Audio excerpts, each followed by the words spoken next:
Hello, everyone, and welcome to episode 28 of the What the Sheep podcast, where myself and Kirli will be breaking down and just overall gushing about episode 118 of Campaign 2.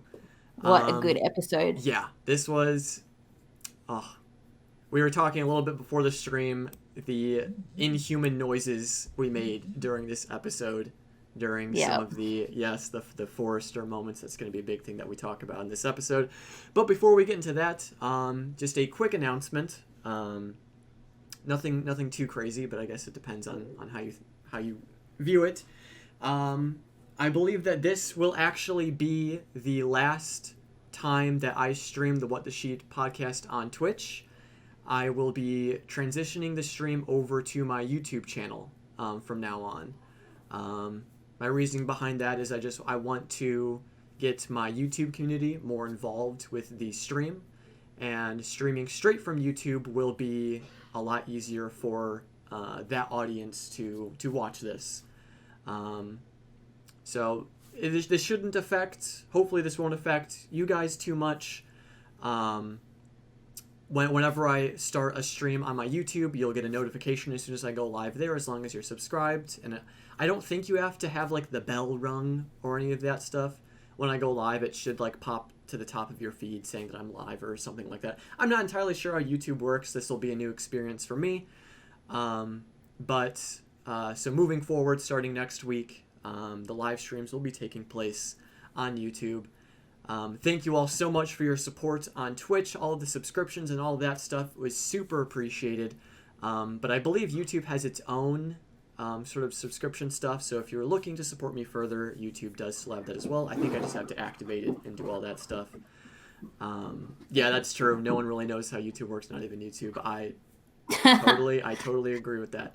But anyways, just wanted to get that out of the way. I think this is going to be a nice next step for the What the Sheep podcast. I'm super excited to see where it goes. Yeah, YouTube notifications are a bit finicky sometimes, but anyways, just wanted to let you guys know about that. I'm super excited.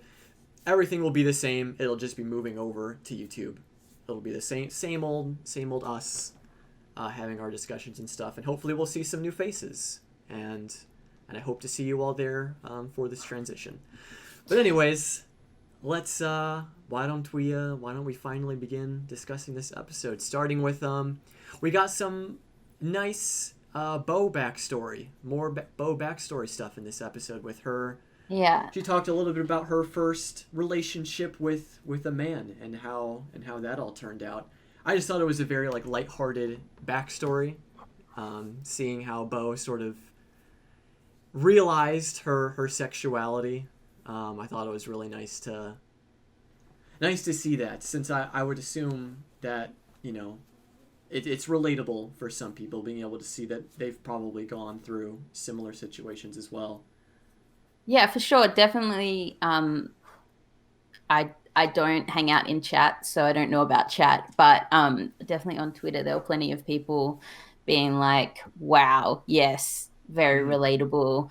And somebody posting like, yeah, who was the chef for you? That person that you look back, and it's usually someone where you're like, I just think they're really cool. I just thought they were so like, I wanted to like be them when I grew up. I just thought they were so cool. And then you get a bit older and you look back and you're like, oh no, it was something else.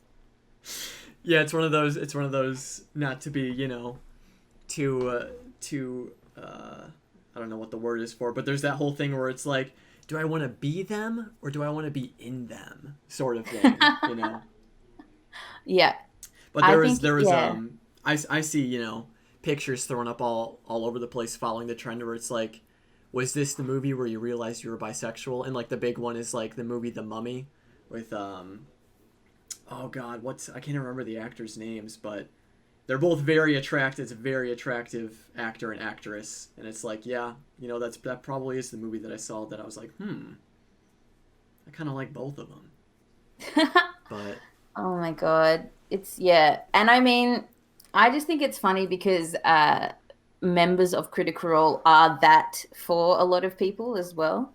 Like like the cast of Critical Role, certain people, like I think Liam's tweeted out before that he routinely gets messages from people saying that Vax, I'm a great critter, everything is that Vax was like their like bioawakening, and that he just thinks that's great. And thank you, Lady Purple. Yeah, so I think it's definitely, I think definitely lots of people have that thing where, I don't know, it happens to me all the time. And like since coming out as bi, I now think back and like people younger and younger, and you go, oh, that wasn't just like they were nice to me and I thought they were really cool and I wanted to be them. That was like I thought they were attractive, but I just didn't know what that was at the time. Yeah, that's true. That's true. I also, one other minor announcement, I have added the chat to the screen, so that way you folks on YouTube can actually see what the chat is talking about. So you're not just like, oh, I wonder what the people are saying. Let me just scoot it over a little bit. I guess it's a little bit hard to see, but, you know, it's better than, I guess, not being able to see it at all. But anyways, sorry, getting off track again. But yeah, no, I always love like little, you know, one-offs, stories of like someone's backstory. So it was just nice getting this little tidbit. It ultimately doesn't change anything or mean anything to the overarching story. It was just a nice little flavorful story that we got from Beau, and it led to a funny running gag for the rest of the episode of Tony popping up every Tony. now and I then. love that. I know she didn't find it, but I love that Marisha absolutely has a note for who that is. Like she like that's not just something she just made up. She like went into her folder to try and find that name. She didn't ultimately find it. She had to move on, but I love that it's definitely there. Yeah. And yeah, Jet Vulcan, you bring up a good point. We know who the hell Tracy is now. Or was it Tracy or was it Tori?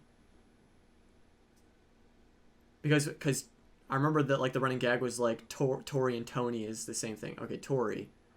Tracy was was Beau's like alter ego when she was flirting with that.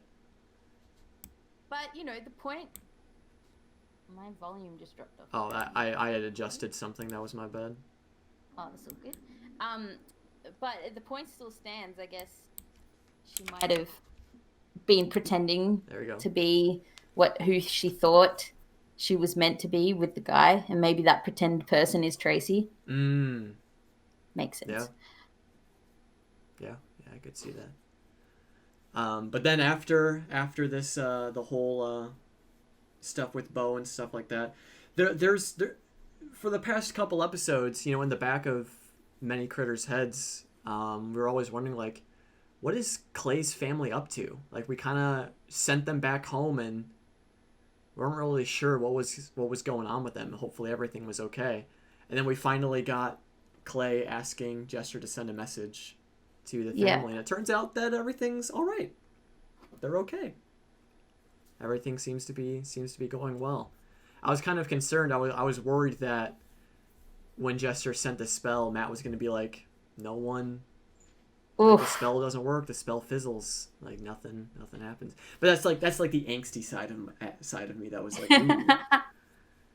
I feel like Matt's got a really good, like he knows when to push the buttons and when not to. Yeah. Like as a DM, he's got a good sense of what drama and what pain will be. Yeah. Like I feel like they have fun. too much. They have too much on their plate right now at the moment. Yeah. What was Caduceus gonna do? Yeah. But yeah, I just a one shot where with Rini and then just all the Caduceus family, all the kids, would be amazing. Oh, I want to see that wholesome family again. That was just such a lovely little dynamic that we got for only like one episode. It felt like more like half of an episode, really. Oh, I just missed the Clays. Have we met all of the different families, the Stones, the Dusts, and the Clays? Because I know we met the family in the volcano. They were the Dusts, correct? The family in yes, yeah, yep. Which one were Yeah. Which one were the stones? Well, was that where they Well, were? Ford is a stone, so we already know that much. Wasn't that was where they were, right? That was where they found them. Oh, yes. Sorry, my dog is going. That's right. my dog is going crazy. That's right. Yeah, in that's a good right. way. There was like a little like almost like society-ish down there. That's right. That's right. Yeah, they were like druids, so there were all sorts of different different Yes. people. Okay. Whereas I I don't know think how I the dust were like dwarves. I feel like it's been so long since all of that happened. Which realistically, it probably has been since, we had, the break and all of that stuff. So I love right. all of that. That's right. I love all of that lore though, because it's all like I just love Talison's touch on all of that that stuff. Like it's so interesting and I don't know. What blows my mind is that Taliesin was able to come up with this awesome like story for Caduceus Clay only days after, Molly left us way back when. So it's just really cool that he was able to come up with all this stuff. And I mean, I'm not surprised it's Taliesin, but still it's awesome. He might have had some ideas, but I do think I've heard him say, I have backup characters now. I won't get caught out again. Mm-hmm. Like, I think I've heard him say that. Something along those lines. So I think he definitely, like, he had ideas, but he ended up having to throw them together. Oh, gotcha. Yeah, that would make sense. Yeah, Lynn, that's a good point. He probably did flesh it out a little bit. Yeah. That makes sense. But the fact that links in with Travis's backstory is messed up, and I know the whole stone thing, and oh my god. Maybe one day I'll make a list of things that like happen in Critical Role that are just like almost legitimately magical. Like things like when sound beats drop perfectly when Matt hasn't done anything. Like it's just it's just he's playing a sound and then a beat drops just exactly right, and his eyes go as wide as everybody. Or like the fact that 9 is just everywhere. It's so crazy how much 9 is coming up. Like, the meme is that, there's, there's like a writing room for Critical Role and stuff. Obviously there's not, but it's like when all of this lines up, it's like, oh my gosh, this is actually so insane that this numerology stuff is just popping up all over the place. Yeah, and that Ford's last name is Stone.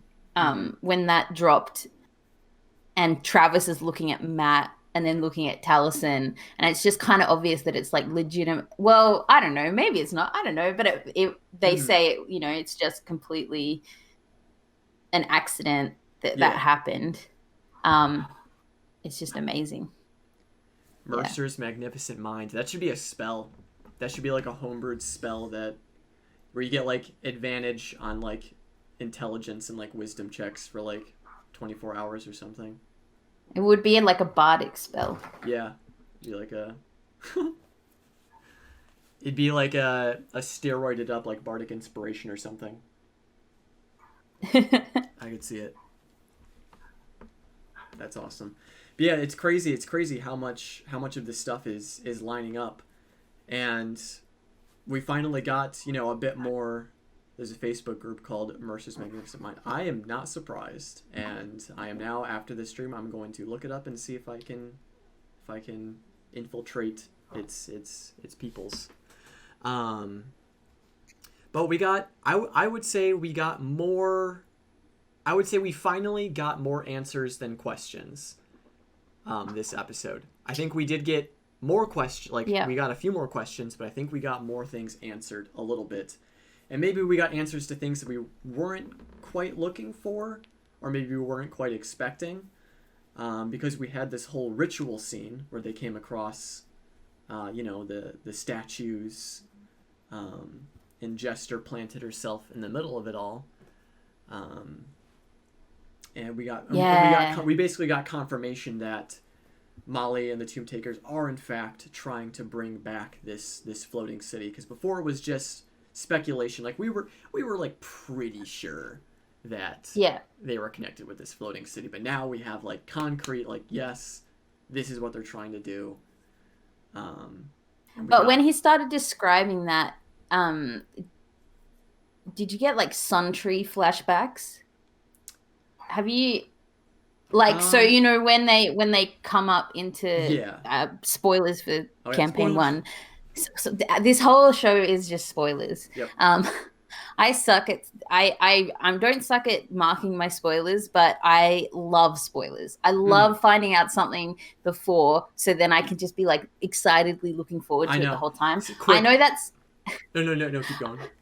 I know that's broken. I know that means I'm very strange, but I do try and not spoil things. But in campaign 1, there was a warning set for them, and it was people that had been executed to look like Vox Machina hanging from the Sun Tree, and it was scary, and it was like the dark, like it was so dark. Anyway, when he started to talk about this circle of people, I was like, is it going to be them, or is it going to be, what is it going to be? And I just had all these flashbacks to. So the whole time he's describing them, and I'm like, oh no, there's a halfling, I feel like that idea is like implanted in our minds now, because, you know, a couple episodes when they stumbled across the bodies in the hallway when they were in one of the sites, the party was like, wait, is this like a Sun Tree thing? But then it wasn't. Yeah. So now like our radar is like constantly like, it's going off. The Sun Tree thing. But I am absolutely going to use this device in games. I think I'd take more years, and maybe that makes me even that was an interesting thing, how the price to pay was like your life. And she lost. I'm guessing it was probably like 5 years, let's say. That's I think he said she looks 4 or 5 years older. Yeah. But like, for a lot of different D&D characters, that depending on what what type of like species you are, that's kind of nothing, can be nothing. Yeah. Like, so I think if I was DM, I'd take a percentage of the life of like a normal lifespan of whatever character that was, and it would be more than, it would be a big percentage. It'd be like half. Maybe I'm just super mean, but you don't usually live out to the end of your like your character's natural lifespan. Like, normally either the campaign ends. You die before that, like. You die or the campaign ends. So for it to have like real impact, I think and I think I'd make it so it still exists. So like, then there was the temptation, because then afterwards they were like, oh, are there other questions we should ask? Yeah. And like a human going in would be like much more significant. Like Caleb's already lost so much of his life. 5 more years, that would be pretty significant. So I think I would leave it up. They could ask more questions, but yeah. Anyway, I like it a lot. Yeah, but then the reactions from the various party members was I was a bit surprised. I guess they were more so trying to like reassure Jester that like they were appreciative that she was able to do this sacrifice, and they were trying to just tell her like, you know, it's okay that you're older. You look better now. Like, like don't worry about it. They're probably just trying to make sure that she wasn't gonna, you know, freak out that she had just suddenly lost 5 years. But I guess it's probably a bit strange, because I feel like there's a difference between losing 5 years of your life through like magical means like this, and then also like losing 5 years of time, you know, like overall time, because like Caleb lost, you know, a decade or so when he was in the asylum. For sure, yeah. Rather than just like, you know, he loses like 5 seconds pass and he ages 10 years. There's a bit of a difference between that. So maybe it won't affect Jester that much, considering that she didn't really like lose time, I guess, at least in the moment. Obviously, she lost 5 years in the long run, but I think it might serve just the same as like when the characters die or have a near death experience or see another character die. Like it's just it sort of pushes the characters along a little bit because they are always in peril, and their lives could be very short. So it sort of pushes them on to, like, I don't know, live fast, die young, or like actually, get to the thing that they want to get to before, it all ends. And I think, yeah, I think if Critical Role had a writer's room, they might have reacted differently after that, that script had gone through a writer's room a couple of times. But I reckon it's just like one of those things where when you go through something traumatic, your friends don't suddenly become the top best therapist in the room.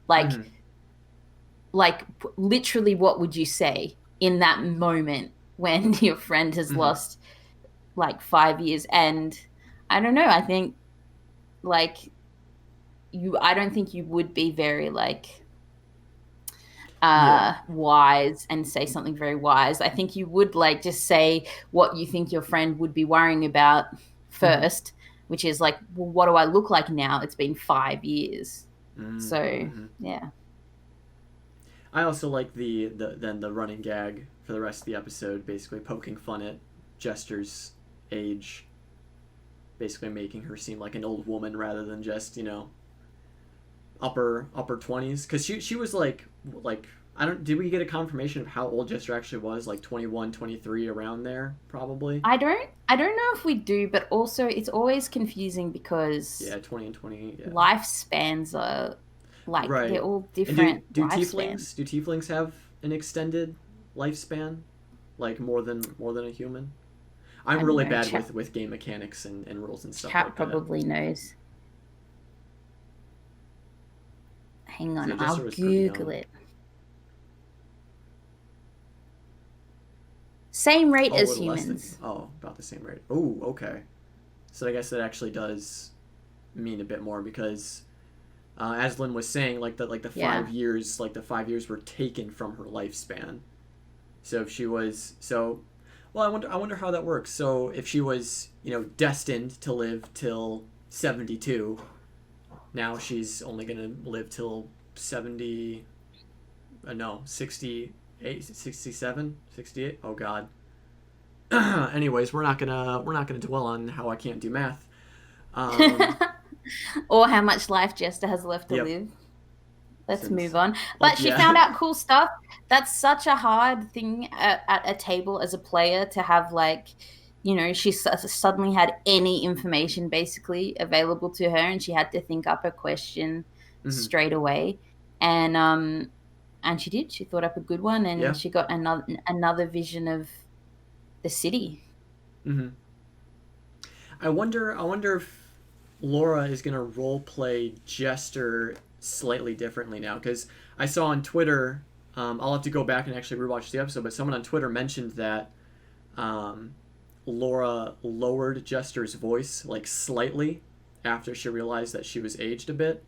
I'll have to go back and watch it again to see if that might be true, but that'd be interesting if she ends up role playing Jester like slightly differently now that she's a few years older.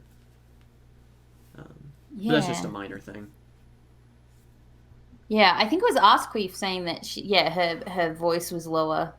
I don't know. I didn't pick up on it. Yeah, I wasn't quite paying attention. I was still like shocked that like, oh God, she just lost 5 years. That's something. But I mean, if something like that didn't happen, we wouldn't have gotten the wholesome moment. But I guess we'll wait to talk about that, because we're both really excited to talk about that moment, I think. But I feel like we'll need to be we'll need to not worry about any other discussions, because I feel like that's going to take up the rest of our discussion time about that. Fair. So what I do want to talk about a little bit is when they spoke with Vestaragna again, and we got some like massive things answered, specifically about the Somnovum and the Cognouza. How the Cognouza, I've written down, the Cognouza was a district in Aeor, a certain sect, a certain section of the society, and then the Somnovum were like the leaders of that section. And from what the party is speculating, the Somnovum and the people in this Cognouza wanted to basically go beyond the limits of their capabilities, and they betrayed, I guess, the rest of this magical society and caused some crazy thing to happen.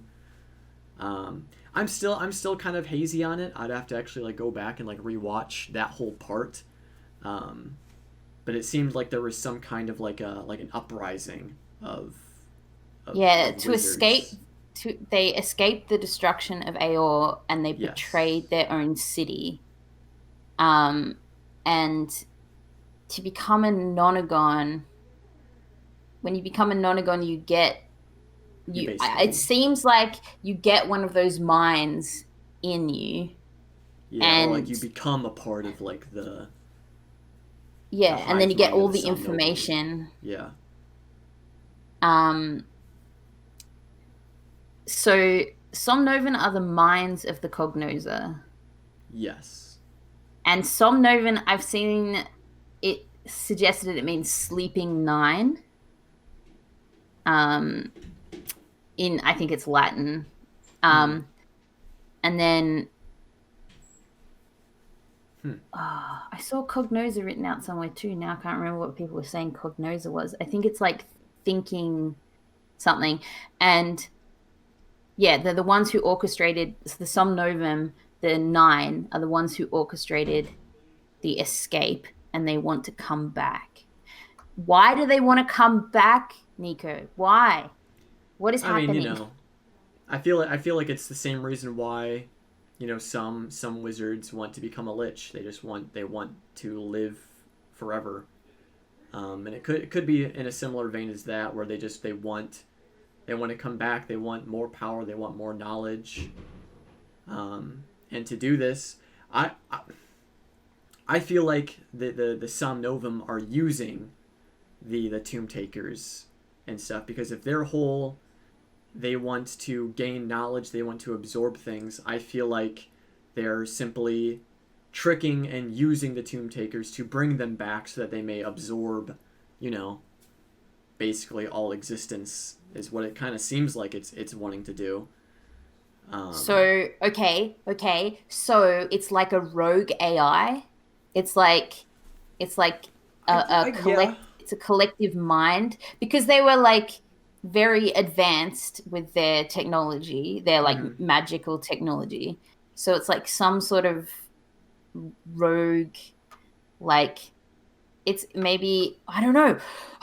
What is it? And also, how is it connected to the betrayer gods? Because it's definitely connected in some way to the betrayer gods. Right.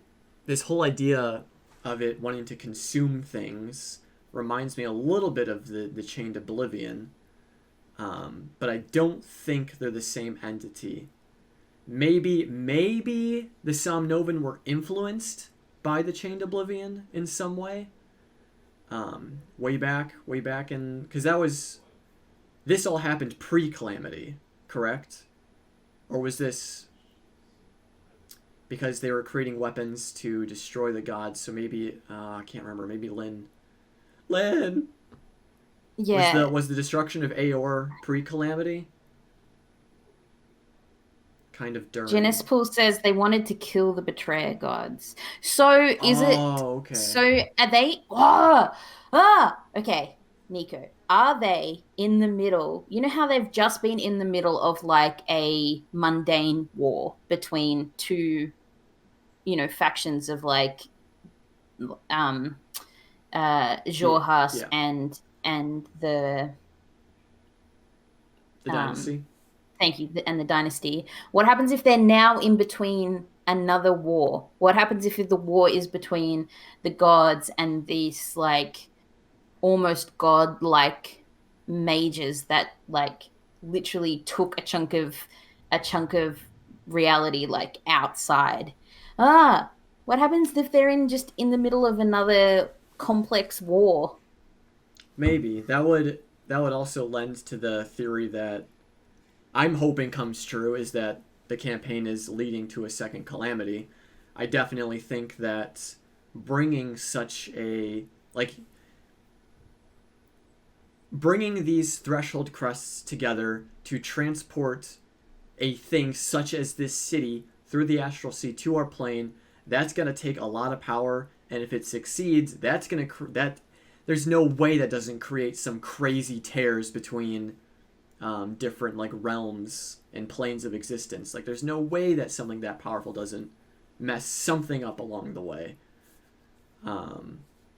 Now, would it be powerful enough to like destroy or weaken the divine gate to let the gods through, or to like unleash the betrayer gods? Maybe, probably not. But if the Tomb Takers are successful with bringing back this floating city, these Eyes of Nine, I feel like this entity alone would be enough to bring about another calamity of sorts. But I don't know. I don't know. My brain is exploding. I just I'm so excited. I'm so excited to find out. And I love this story. Like Vox Machina was interesting and it was an incredible story, but it didn't feel like this you where you feel like you're just following like a piece of the story, Mm-hmm. not the center, not like it doesn't feel like we don't know what's going on. We know bits of it, but we don't really know. And Mm-hmm. yeah, it's so interesting. Um, and then and then is Essek there because he knows all of that and he wants to become a nonagon, or he like as in not to bring back the city, but he wants the knowledge, Yeah. or and will that play on Caleb's mind as well now that they know that information, that becoming one of these things means that you have all of this knowledge? Or is Essek like just as in the grey as they like knows just as much as they do? That's interesting. I would. I feel like he's probably in the gray, but we were talking a little bit about it, I think, last episode. But I really want the party to talk to the Bright Queen, because she's been alive when all of this happened, all of this Aor stuff, I believe. So it'd be nice to get like a first, almost like a secondhand account of what happened, I suppose.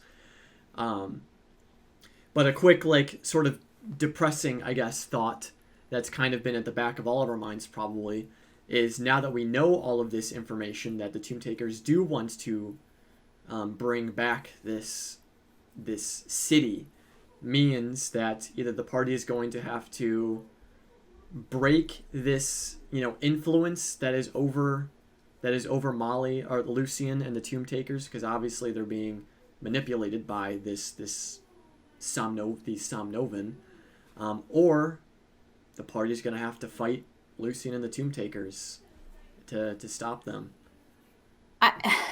I this is a genuine question, and for chat too. You guys are so smart. You're bringing up lots of things. I really like how Dr. Seven Gone said um, about Singorn, because I really like that Singorn in the first campaign was able to shift is a city that was able to Mm-hmm. shift and through different realms, through different like from the Feywild to the material world. I don't have the right words, but yeah, and also they played a trick on Matt about threshold crests in campaign 1, and I think this is a way of him getting back at them. But also Um, what if, what if, do we know for sure? Do we completely understand whether or not the city coming back is bad? I mean, Like, I guess we technically don't know. We can only assume that because we saw this thing consuming things in the astral sea, that that's probably what's going to happen if it comes back here. But I'm wondering, this probably isn't the case, but I don't know if anyone in here has seen Rick and Morty. But there's one episode where Rick and Morty go to like a spa, like this special spa, and then they have all of their like bad stuff removed from them, and all that's left is like their good selves and then their bad yeah, selves. I'm wondering that, and this probably isn't the case, but I'm wondering if when the betrayal happened, like their essences like split, and like their evil, nefarious, devious selves were ejected into the astral sea, and their like good selves died with Aor or whatever. So that's all that's left, and that's why it looks all gross and is weird, and it's like a collective consciousness or something. That's probably not the case, but I this get what whole you're stuff saying kind of like though. reminded Like, me of that stuff, yeah, especially if they're dealing with weird magic. because Who knows what's going on? yeah, because he's only described those. So he says you don't feel lives on the city; you feel Yeah. souls and minds, and the minds are mostly chaotic and hungry. And he described the city having like a pseudopod, like a part of it stretch out and grab a piece of like Flopson and Jetson, like, in the Mm-hmm. astral sea or whatever, and eat it. So it's like growing. And so he described it as being very hungry, and Yeah. all these souls being very hungry, and then a couple of minds being like having actually a bit more um uh power to actually be trying to move it so it's getting back, and Mm-hmm. that's potentially the nine.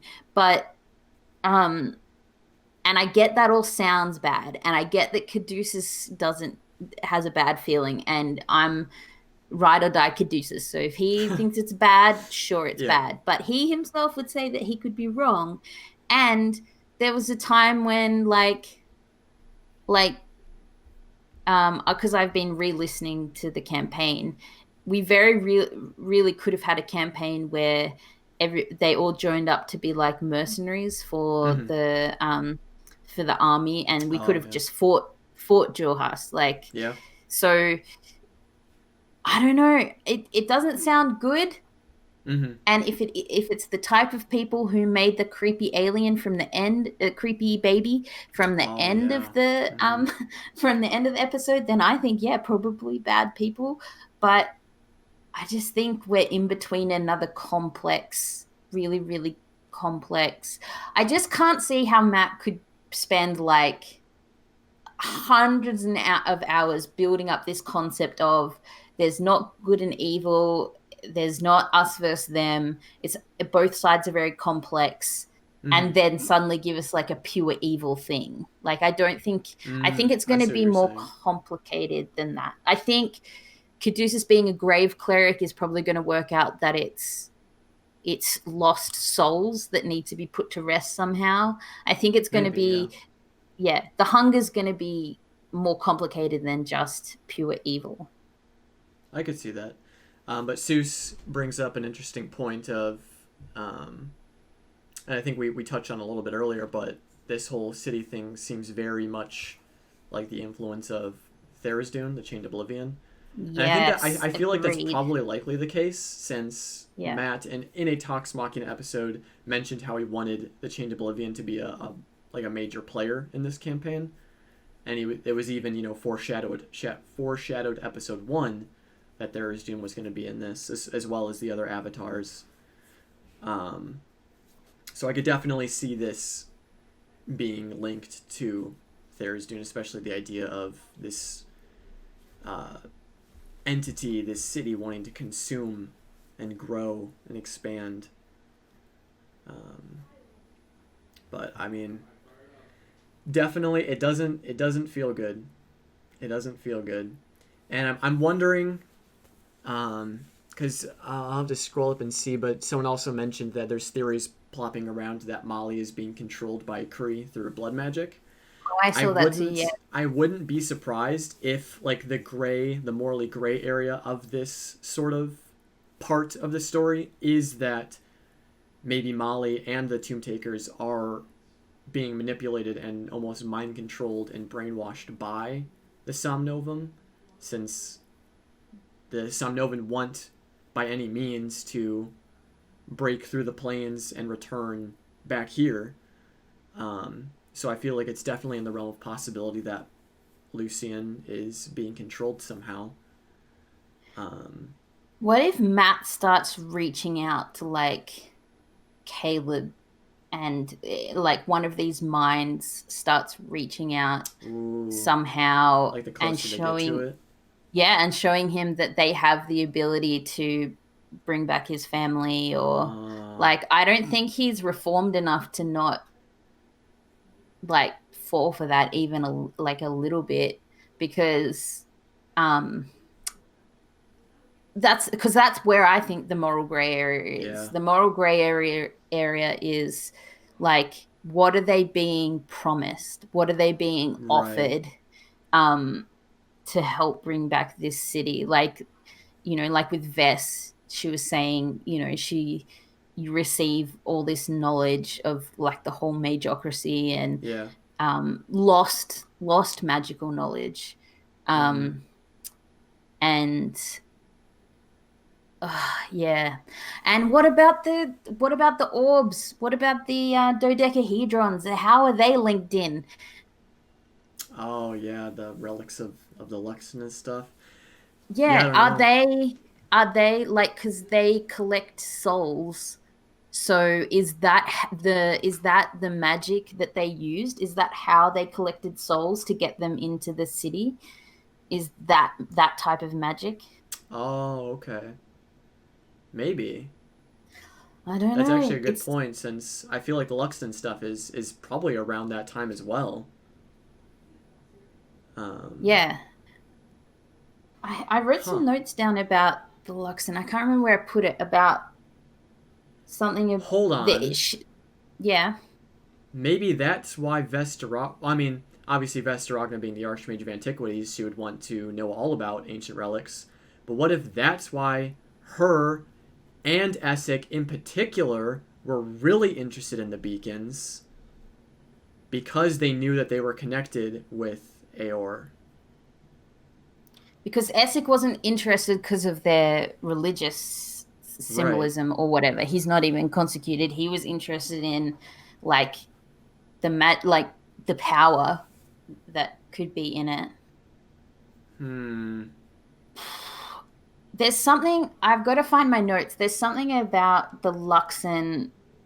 The Luxon, I don't know, somebody in chat might be able to help, but the Luxon is built in.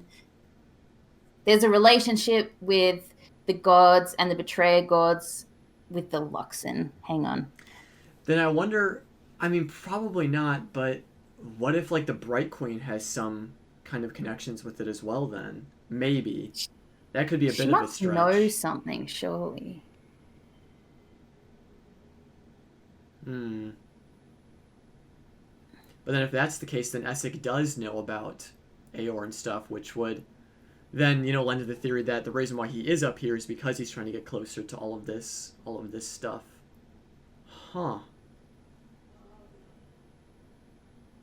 That is that this idea is definitely something we should keep in the back of our minds. I don't know, but it's so much fun. Like, I love this element of Critical Role at the moment, the puzzle of, and I just feel like, yeah, there's something about being able to try and like backwards design what Matt's ideas Mm-hmm. are and what's going to happen. Even like the updated fan art. So we've had three, and the middle one where they're in Jorhas, there's Ruidus is in the sky. excuse me while I just have this small moment about the moon. Ruidus is in the sky, and so there's one red dot in the sky, and then the updated fan art, they have the 9 eyes behind them, so they have 9 red dots behind them, and I'm like, there's something. Ruidus is definitely, I think it is the city, or it is a chunk of this. Anyway, I won't go on about it, but it's fine. Because there's also been some maybe Ruidus is a giant Luxon beacon. Yes, Lynn. Maybe. Yes. Write that officially in. I'd like to see that officially written up. Thanks, Lynn. But aren't there like some theories floating around that Ruidus is the weapon that this magocracy built to battle the gods? When they went into the Happy Fun Ball, and they were looking at, basically when they've looked really far back, Ruidus isn't in the sky, so it's not like just a moon. There's a reason for it. Yeah. Yes. When they were in Halas's ball, is Ruidus like red in the sky? Yeah. Wasn't the button that Ford pressed red? Yeah. And it was in the wrong spot. It didn't make sense. So, if Halas was in a way mirroring what Ruidus means, because when Ford pressed that red button, they were taken to like a treasure trove that was guarded by a dragon. The dragon, right? Yeah. So what if he was mirroring what Ruidus actually is, and it's like a sanctum filled with relics of Aor for like safekeeping, like the safest places as far away, from Exandria as possible, and what better place than in frickin' space? So maybe Ruidus isn't. Yeah, maybe Ruidus is the portal. Oh. Ooh. Like you've got to touch it to get, maybe. And then that portals you through.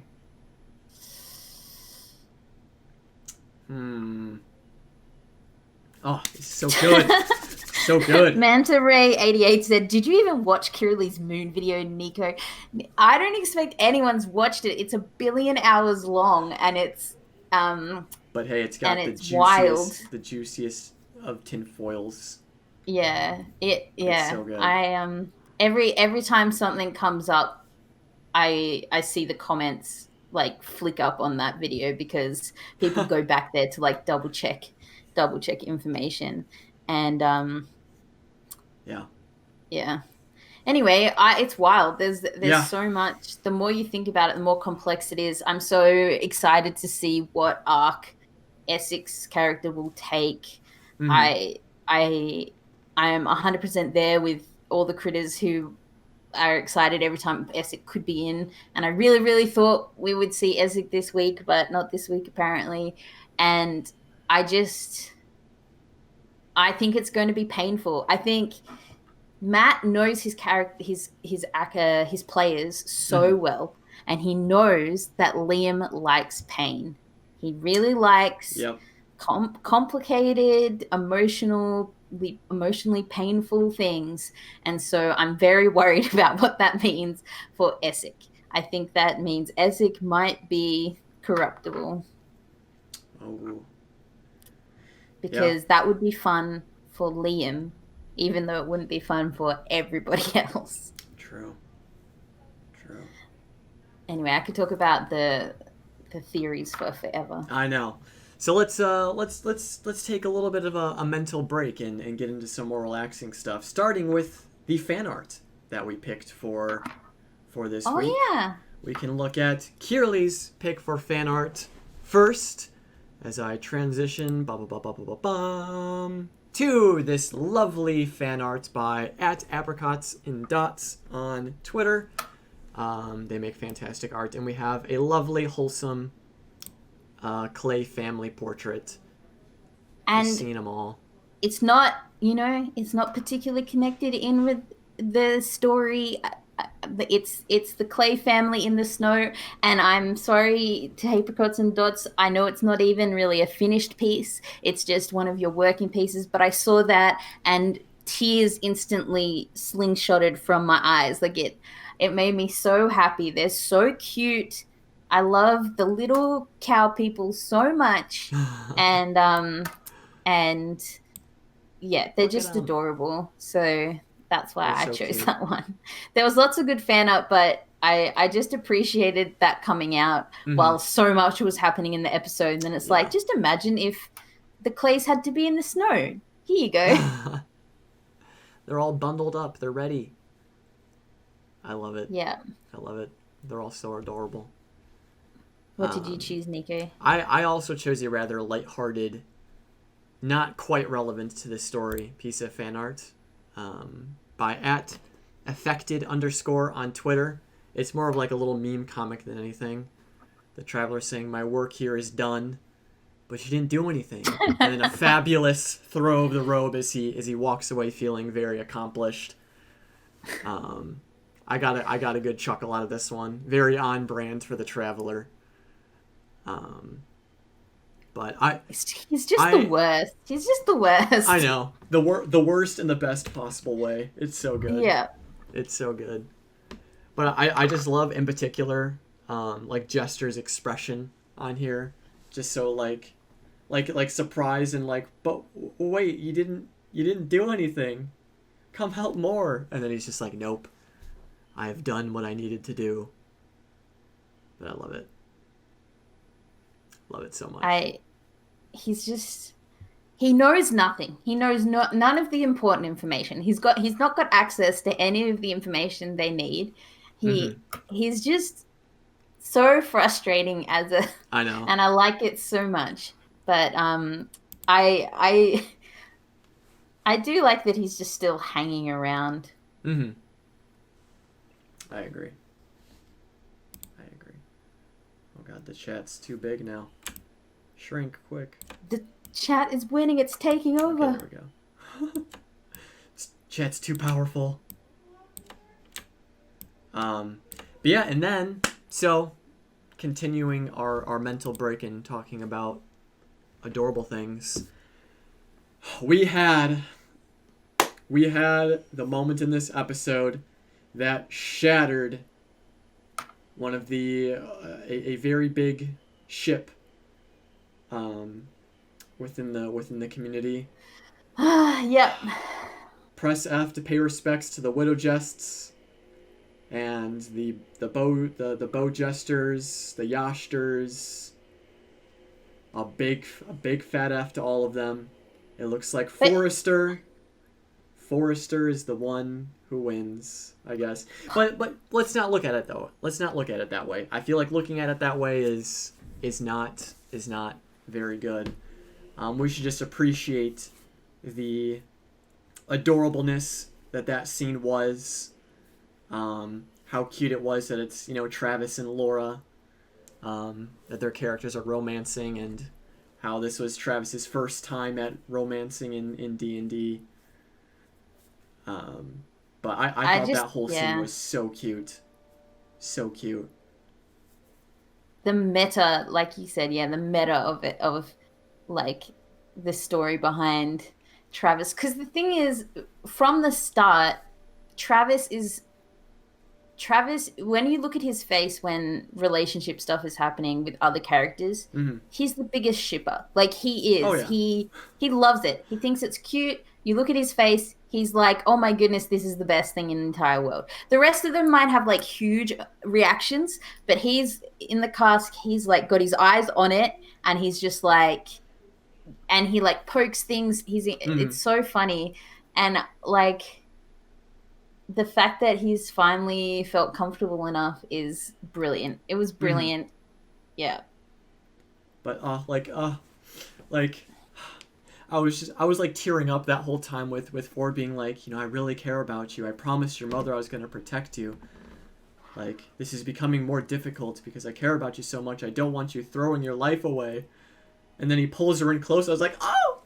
I was not making human noises I No, was me neither. making animal noises is what I was making.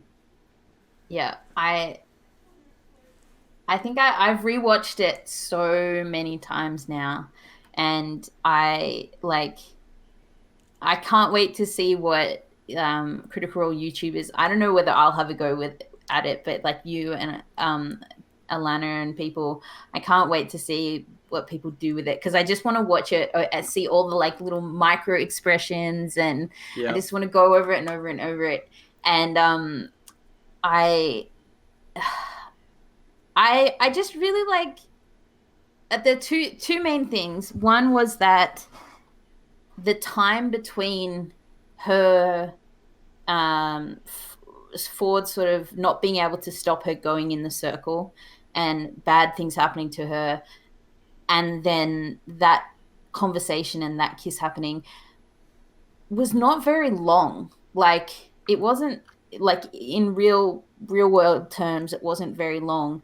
And I'm just so impressed at Travis being like, I feel like it's so true to Ford. I can imagine like Ford as a character ending up at Jester's door and Mm. knocking and the door opening and him being like, "Oh my god, I can't believe I'm here, but I have things to say." And like he even said, this is much more intense and serious than I just, like he just needed to say that, like, not that she needs his protection, but he doesn't want bad things to Yeah. happen to her and that he cares for her. Mhm. And then that just naturally transitioned. And I'm just like being able to know that that's what your character would do. I think Yeah. that's the thing for me. It felt so true to to Ford. Mm-hmm. Yeah. Yeah, for sure. For sure. I just because I've loved every single one of the little moments that Ford and Jester have had. Like it just feels so like wholesome and pure and adorable. And a lot of it is just due to some of it's the character dynamic that they have, but also the chemistry that obviously Travis and Laura have. But one of my favorite moments of this entire campaign was the moment that Ford and Jester had way back on the Lucidian Ocean, where they were having Yeah. that conversation over the jellyfish bloom. That's probably like my top 5 favorite moments of this campaign. And I they're just so cute. They're so cute. And then Jester falling asleep, hugging the little unicorn miniature that Ford got her. Oh, so cute. Yeah. It definitely like coming into this next fight where I think, like I think we said before we started recording, like looks like a high challenge rating Yeah. that is an evil baby. Um, we, I think people are going to go down. I don't think it's going to be. As a Yeah. DM, I think Matt's got some vengeance to reap for how Yeah. quickly, how No, I agree. embarrassingly and quickly they got through those worms and turned it into a turtle. I, as a DM myself, all the effort gone into like that, and then for it to just fall through. I don't think he's angry. I think it's funny, it's lighthearted, but I think this will be like this baby won't be able to be polymorphed. Like it's going to have resistances for sure, and it won't be the only thing in this room. There'll be other things that come to attack them. Like Yeah. this is going to be messy. Yeah. It's I going to mean, be a messy fight, this thing and is like pure nightmare fuel created by yeah. like some of the most twisted minds of this old magocracy and stuff. Yeah. And I didn't mean to shift to the end of the episode. What I'm saying is that love Yeah. declaration and the fact that we have a Right. Beau Yasha one waiting in the wings, where Beau Mm-hmm. definitely has a plan, but Right. because of because we're traveling and going kind of fast, and I reckon once the Ford Jester moment happened, I think as players, Marisha probably wouldn't have wanted to step on that moment by also having I don't know, maybe not, but I think as a player I'd be like, okay, that's the fun thing that happened this session. Yeah. And also not wanting to have your moment overshadowed by that, all the things. But she's got a plan. She said to Caleb, if I ask you to put a thing in the tower, can you? And he was like, yeah, I just need to know before I put the tower up. And she was like, okay. And then didn't tell him what it was. So there's a plan. So all of those emotions, and I think we're going into a really deadly fight. Yeah, I hope so. I could use a deadly fight. But I mean, it's we can talk more about that stuff because I don't really have too many other notes about this place that they're in. I mean, it was nice seeing that there were elements that they found in this A2 site that they recognized from Geladon's lair, which we kind of assumed that we would see something like that. Yeah. So it's just kind of cool that we did in fact get some, like Geladon's lair does in fact have some Aeorian relics there, which could mean that Geladon does maybe fly around this area, because if Geladon is taking things from these crash sites back to her lair, maybe we will end up getting an ancient dragon fight at some point. Oof, I didn't even think of that. Oh, yeah. Geladon's lair, that was my original thing that sparked in my mind that Matt was going to do something really wild this campaign, was when he was like, yeah, there's this thing and you don't know what it is. And I'm like, aliens! And I think I saw somebody, I don't remember who it was, pointing out the fact that, Exandria is like, it's like a post-apocalyptic world. Like there was a like a whole civilization that was very like advanced, and it has peaked and crushed, and there was a calamity, and now this is like the next civilization that's risen up. But I guess that's kind of like our world anyway, where like there are other civilizations, but it's more like the advanced, the super advanced technology. Somebody just, Dr. Seven Gun said, what do you think Kiri made? And we did get Kiri back this episode as well. We need more of Kiri. I don't know. What could Kiri have made? Maybe Kiri made this baby. Maybe that's what it was. It was a little bit of foreshadowing. So Kiri's in Huppadook with the gnome that made the thing they killed, the thing they had to get rid of that was in the jail. There was like that mechanical. Oh yeah. There was so I wonder if she's been working with that that family and she's legit like tinkering things. That'd be cool. What I guess one that reminds me of like the meme where it's like for Avatar, it's like the story of Avatar: The Last Airbender, and it's this massive book. The story of Avatar: The Last Airbender if Momo had a gun. I feel like it's like that for Critical Role. It's like Campaign 2 if Kiri had a gun.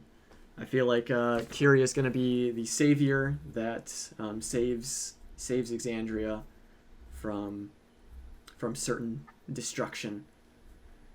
Yeah, Lynn, I know she's with she's with the family that they saved from the prison, but I just I know that the daughter of the head tinkerer guy like sort of was pretty involved, so I was wondering if, but maybe I don't know, were they bakers or something? Maybe she's just making that stuff with them. But I like the idea that she's like you said, Momo with a gun. Yeah.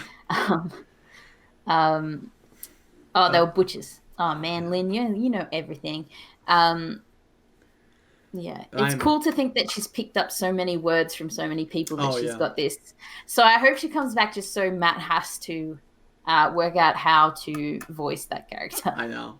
Oh, I just love Kiri. Love her so much. But I am terrified of this creature that they're attacking. It is just an amalgamation of so many different disgusting things, and I'm scared, but I'm also like excited to see like what it can do. Like what is it capable of? What kind of twisted enchantments and magical capabilities does it have? Oh, I'm I reckon scared. it's definitely going to be. I I wouldn't be think this. surprised if I don't mean to cut you off, but No, you're fine. I wouldn't be surprised if like I hope this is a hard fight, and I wouldn't be surprised if it is, if like almost the entirety of next episode is combat with this thing. If it proves to be this Well, deadly. this is the first fight we've had. I guess besides the Tomb Takers, but we didn't fight the Tomb Takers. But this is the first fight we've had that hasn't. I think no, maybe in the when they went into that other part of the city that wasn't random. But most of the things that have happened have been a dice roll on a randomized table, Mm-hmm. and so this is one that they were heading for. Like this is a thing had planned. And so yeah, I think it's going to be ugly. It's going to be specced out. He knows that their characters are scared of like psychological, like being controlled and that kind of stuff. Yeah. So I think this baby is definitely going to have like uh some like it's definitely going to be magical because they're a magocracy. It's Yeah. definitely going to have things that are psychological. But I do also think somebody said there's probably Ooh, more than maybe. one baby or other experiments for sure. Mm-hmm. I wonder if because they're going after one of the crystals, right? And Jester's to locate object had faded at this point. What if that like anglerfish dangling thing that's glowing? What if the crystal is inside of that? Oh, maybe. Yeah. I think I don't it's know why it would be, interesting. but you know. I think Matt said this place looks like it's already been picked over. I wonder if that's, yeah, I wonder how this place could already be picked over if these Right. creepy things were already there. And it's somewhere that the, like, um, did we find out? I'm a bit hazy on this end of the episode because I haven't rewatched it. The baby ate the crystal. Yeah. Um, uh, do we know if the other people that what's your new favorite character's name? I can't remember. Ivor? Ivor. Yeah. Do we know are his compatriots are their compatriots dead or uh He had sent out like some like scouts, I guess, that never returned, and so he ordered like some new ones, I guess. Is kind of what I gathered. I'm also a little bit hazy on yeah. that. But I think it's I something like that. I don't know. Anyway, it's definitely going to be yeah. I think that fight's going to be most of next session, and I'm like I usually when I'm yeah, I usually don't really enjoy fights, but I think this one's going to be very complicated Yeah. and very hard.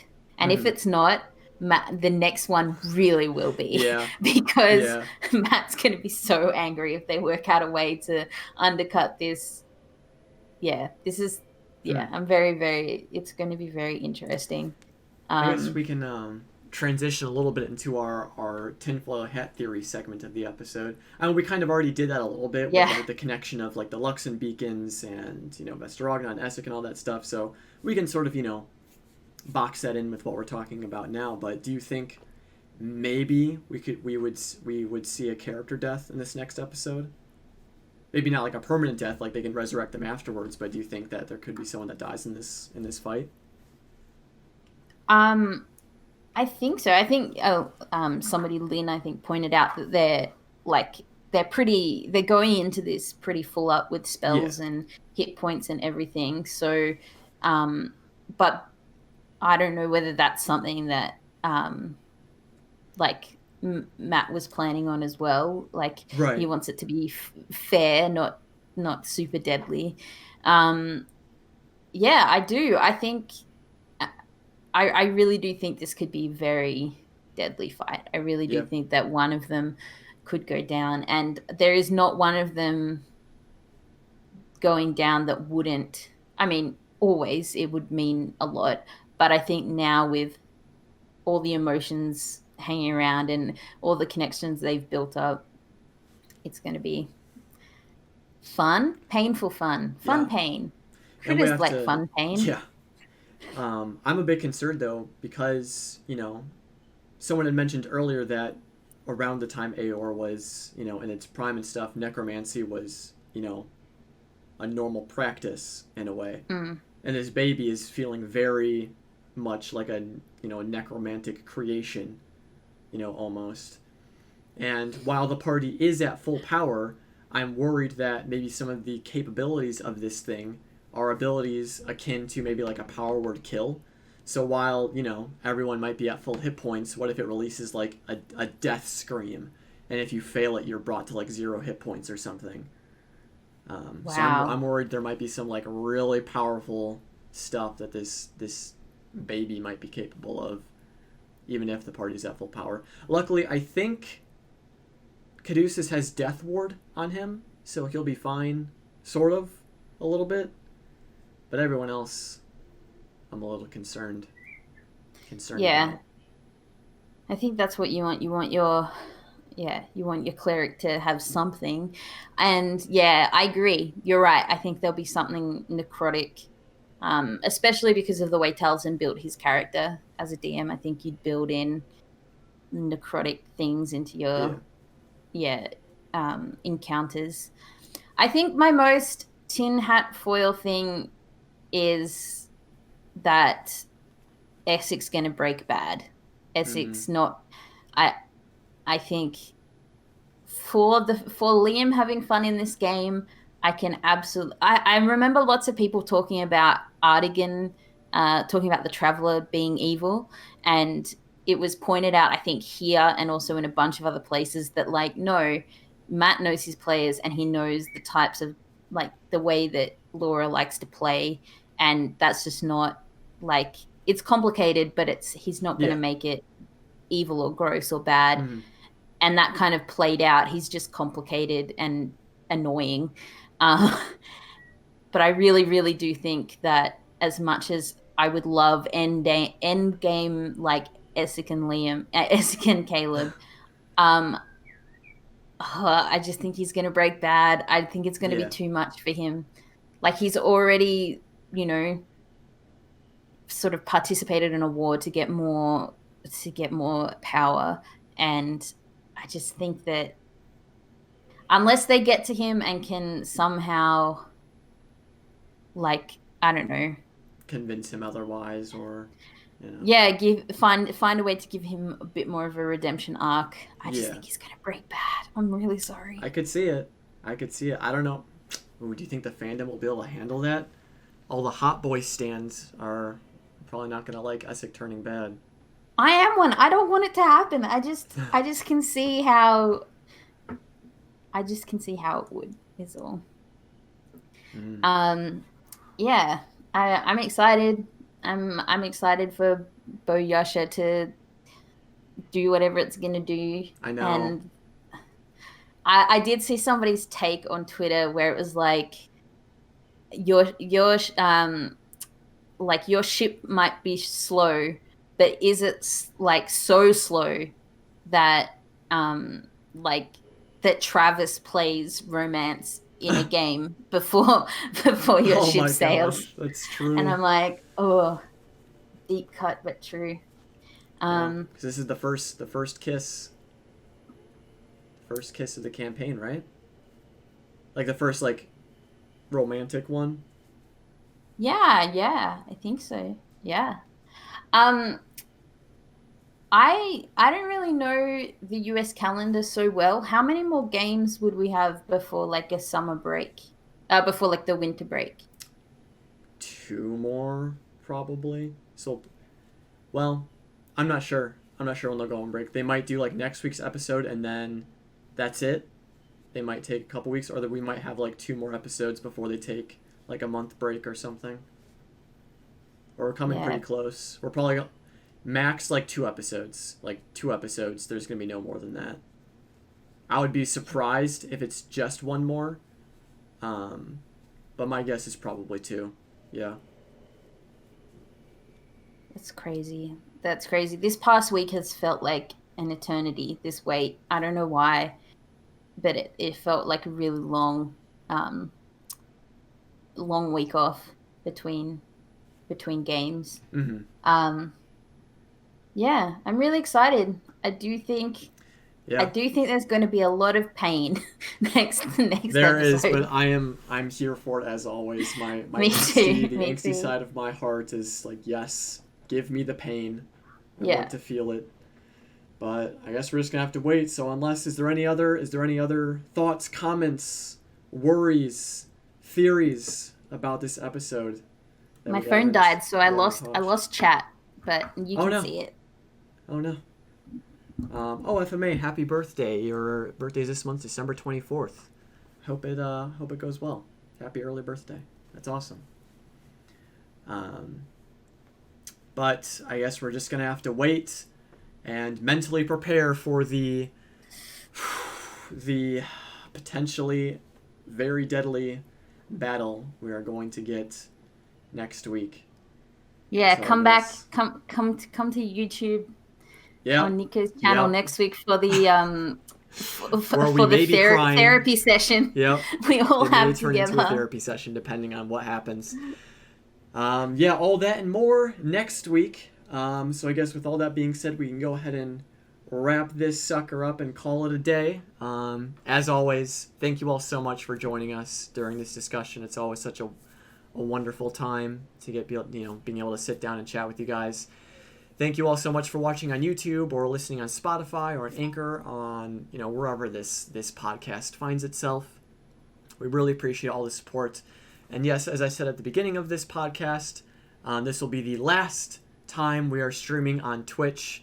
From now on, we'll be moving this over to YouTube just to try to, expand and get the YouTube community a little bit more involved with the discussions and stuff. I think we'd all have a great time with that. Everyone in Twitch chat currently and everyone who has been in Twitch chat and all of the subscribers that we've had, thank you all so much for the support here.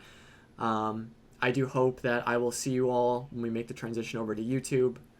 I'm really excited, and I can't wait to discuss next week's episode. I'm super excited. So again, thank you all so much for joining us, and I hope you all have a fantastic rest of your day, morning, night, wherever you may be on this glorious earth. And we will see you all next week. Bye, everyone. Bye.